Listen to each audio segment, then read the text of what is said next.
Rupiah makin dikdaya di saat dolar Amerika Serikat kian merana. Rupiah menguat tajam dan sempat menembus Rp15.350 dolar Amerika Serikat. Sejak pekan lalu, rupiah terus-menerus menunjukkan tajinya. Jika pada beberapa pekan terakhir, rupiah masih dibayangi pelemahan kisaran 15.700-an per dolar Amerika Serikat. Meski begitu, rupiah akhirnya ditutup melemah 0,26% di 15.465 per dolar Amerika Serikat. Sebelumnya dalam 3 hari terakhir, rupiah melesat nyaris 2%, sehingga wajar akan ada koreksi teknikal yang membuat rupiah melemah. Selain itu, pelaku pasar mulai melihat akhir suku bunga Bank Sentral Amerika Serikat, di mana Gubernur The Fed, Jerome Powell, menyatakan laju kenaikan suku bunga bisa dikendurkan bulan ini.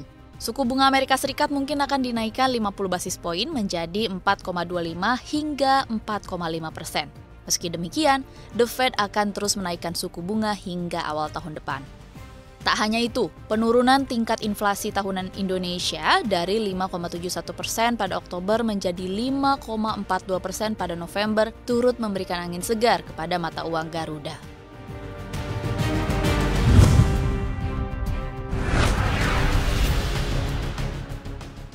Gubernur Bank Indonesia Peri Warjio menjelaskan, Central Bank Digital Currency atau rupiah digital mempunyai fungsi yang sama dengan alat pembayaran lain yang berlaku.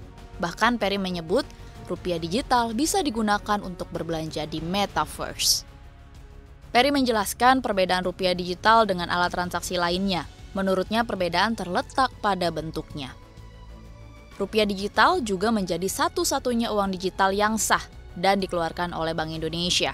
Menurutnya, rupiah digital akan memuat semua fitur yang dimiliki uang fisik saat ini. Nantinya akan ada 3 jenis alat pembayaran yang sah, yakni uang fisik, kemudian alat pembayaran berbasis rekening seperti kartu debit dan mobile banking, dan yang ketiga alat pembayaran rupiah digital.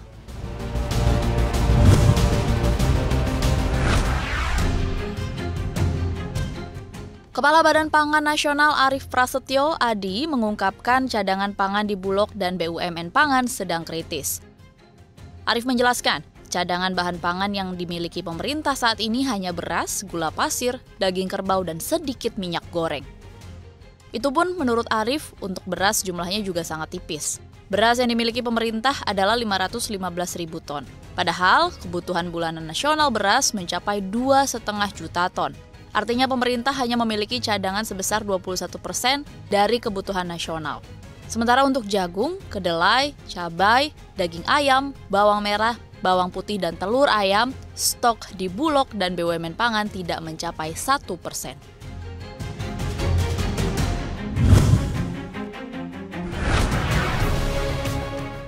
OPEC Plus sepakat untuk tetap memangkas produksi minyak 2 juta barel per hari di tengah perlambatan ekonomi China dan negara-negara barat kembali menjatuhkan sanksi kepada Rusia.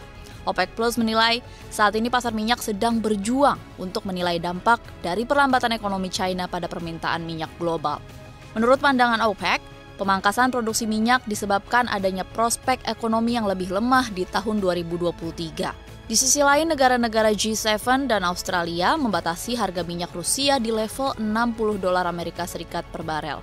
Pembatasan harga ini merupakan upaya negara-negara barat untuk menghilangkan pendapatan Rusia sambil menjaga agar minyak Rusia tetap mengalir ke pasar global.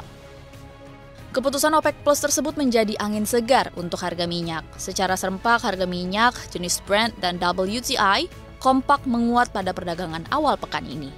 Padahal sebelumnya, harga minyak anjlok sejak Oktober karena suku bunga yang tinggi dan pertumbuhan China serta global yang lebih lambat.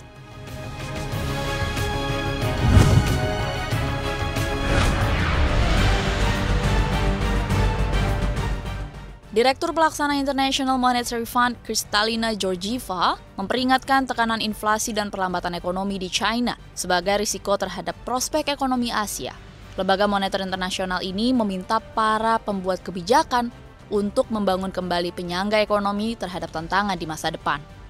Georgieva menilai ekonomi Asia Tenggara merupakan titik terang perekonomian global.